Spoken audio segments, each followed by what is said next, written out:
natin, punta tayo sa Shopify store. Actually, pag i-click mo tong add theme, kung meron ka nang nagawang theme before na katulad nito, which is ito, theme yan. Ito. Pwede mo siyang i-upload, upload zip file. Pero, magagawa tayo ng separate video niyan kung paano gawin yan. So, pero kung ngayon, mag-start pa lang tayo, ito na lang yung dome. Pwede naman to. Refresh spotlight. Or pwede itong spotlight kasi parang marami siyang cells. Pero pwede naman tayong gagamit ng cells, gagawa ng cells dito.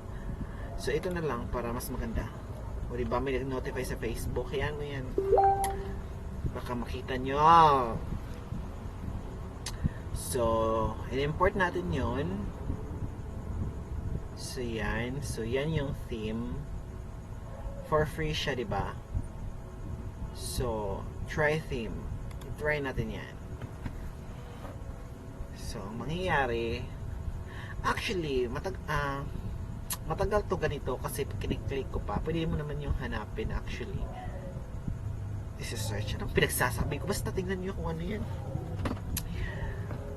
Okay. So, customize. Wala pa nga nag-customize. Sorry.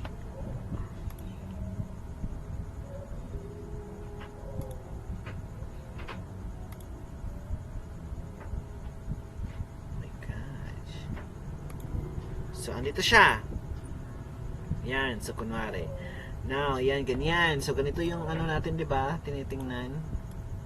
So, ano yung ginawa niya? Sinabi niya. So, Vmart, Salmon Belly, free shipping orders, blah, blah, blah. So, ang gagawin natin, yan. Ang gagawin natin, okay.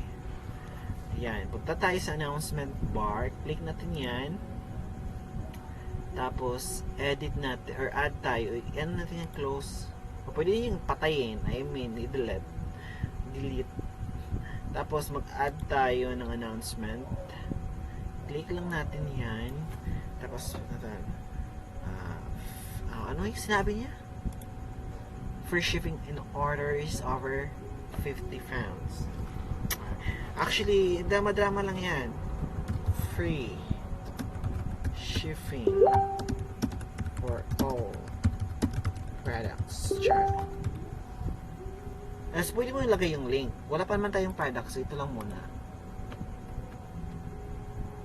Wait lang. Mag-ano muna tayo.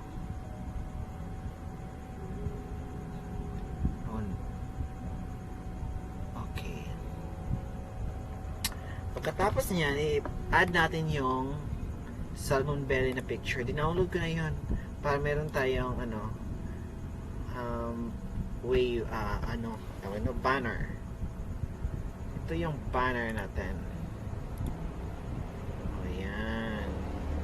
Actually, nagmamatter to sa size ng ng photos. Kung hindi siya masyadong, ewan ko, basta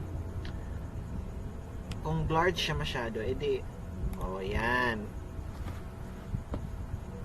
Diba? Ang ganda niya? Meron na. Balik muna tayo. Tapos, anong gagawin natin dito? Browse.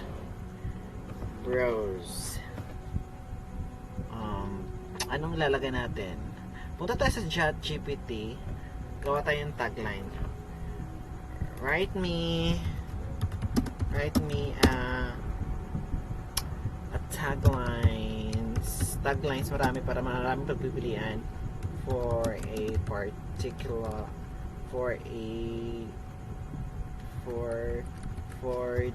frozen products in general store format, diba? Hayaan mo yan from grammar, basta magbibigay lang siya. Chill out with the frozen lights from freezer to feast. Discover our frozen favorites. So, diba? Ang dami ng drama. Copy mo yan, punta ka doon. Tapos, i-copy mo yan dyan. Click mo. Wala na. Tapos sabihin mo. Tapos, dito, shop all. Lagay mo yan dito. Lagyan mo yung shop now para mas maganda. chef now.